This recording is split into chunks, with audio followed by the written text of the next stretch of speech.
Let's get right over to Stephen Mastrograno now. Stephen, this is February at its finest.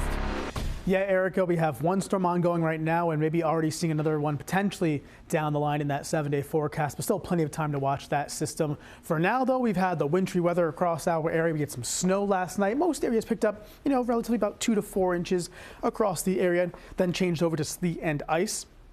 We're looking at the ice across parts of the area for this morning and also some plain rain out there as well. So here is the radar.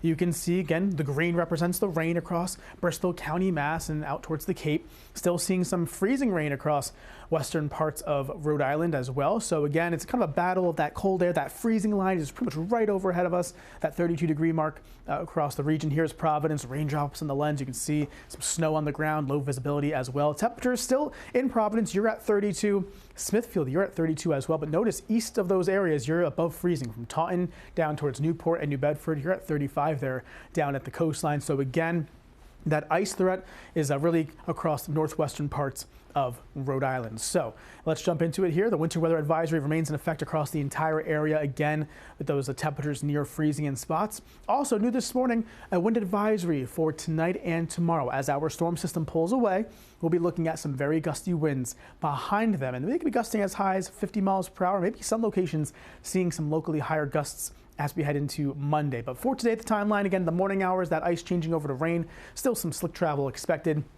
The afternoon hours, we're talking about potentially some heavy rain tracking on through. That could lead to some areas of street flooding, and the low-lying areas as well could see that because we have all the snow and the ice on the ground, and all that rain has to go somewhere when it falls, and with all of that kind of hindering it from going into the ground, and the ground's frozen as well, so it's going to run off somewhere. It's going to go into the streets and driveways, and that could cause some problems as we go into the afternoon hours. Then we see things kind of, somewhat quiet down, at least in terms of the precipitation for tonight. The precip ends, but the winds will pick up tonight and into our day on Monday. So if you're traveling, be mindful. Again, icy conditions this morning. Maybe looking at potentially some flooding during the middle part of the day. Otherwise, the roadways should be at least, better compared to the morning hours. But any standing water that we have later on today is going to refreeze tonight as we have those temperatures crash down below freezing. And that could, again, create some icy spots later tonight. So let's time things out. We'll go through the morning hours again, seeing that rain take over by the middle part of the day. Some scattered showers, some downpours, and then a batch of heavier rain wants to track on through. This is during the early afternoon. You can see the oranges, the reds pushing on through. Plain rain, but very heavy rain on top of the snow and ice just makes things that much worse for later on this afternoon. Still seeing some lingering showers and downpours through the dinner time frame. Here's 9 p.m. Finally, we dry things out, but again, that's when those winds get going later on tonight and into tomorrow, and that could cause some issues in terms of power outages, again, as we go into Monday, because we'll have some ice on some of the branches and the trees and the snow as well, and they're already stiff because of the cold air.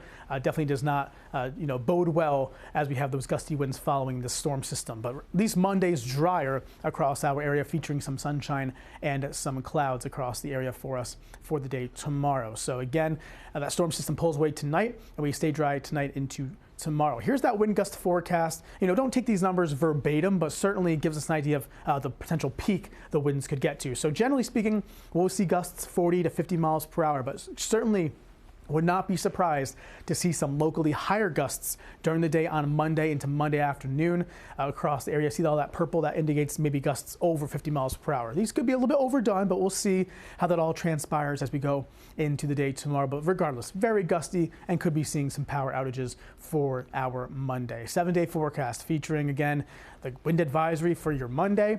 Of course, the ice to rain today.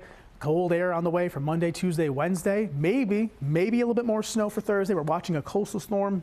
Of course, still plenty of time to watch that scenario pan out, and then looking at breezy, chilly conditions for the end of next week. Full 7-day, as always, on our website at WPRI.com.